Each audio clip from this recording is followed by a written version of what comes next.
तलाक के 10 साल बाद पत्नी और बेटी सड़क किनारे चाय बेचती हुई मिली।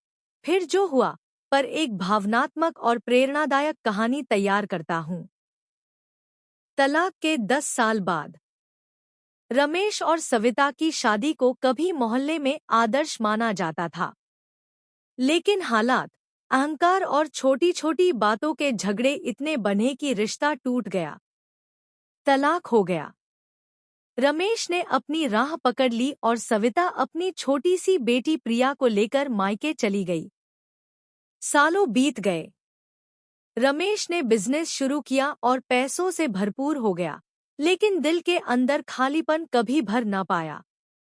एक दिन शहर के बाजार से गुजरते हुए रमेश की नज़र एक चाय की छोटी सी टपरी पर पड़ी। वहां एक औरत पसीना पोंछते हुए ग्राहकों को चाय परोस रही थी। पास ही एक लड़की ग्राहकों से पैसे ले रही थी और मुस्कुराते हुए चाय बांट रही थी। रमेश के कदम वहीं ठहर गए। वो औरत सविता थी और वो लड़की उनकी अपनी बेटी प्रिया। रमेश का दिल कांप उठा। वो सोच भी नहीं पाया कि उसकी कभी रानी जैसी रहने वाली पत्नी आज सड़क किनारे चाय बेच रही है, और बेटी, जो उसकी गोद में खेलनी चाहिए थी, आज पैसों की गिनती कर रही है। रमेश की आंखों से आंसू छलक पड़े।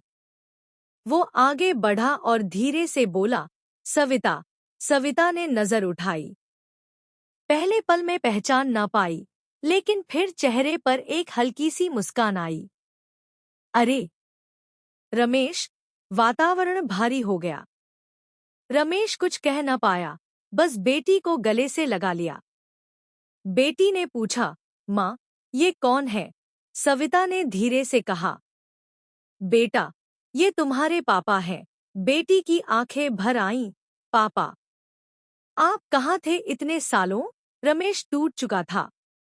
उसने वहीं सड़क किनारे सबके सामने बेटी के पैर पकड़ लिए। बेटा, मुझसे गलती हो गई।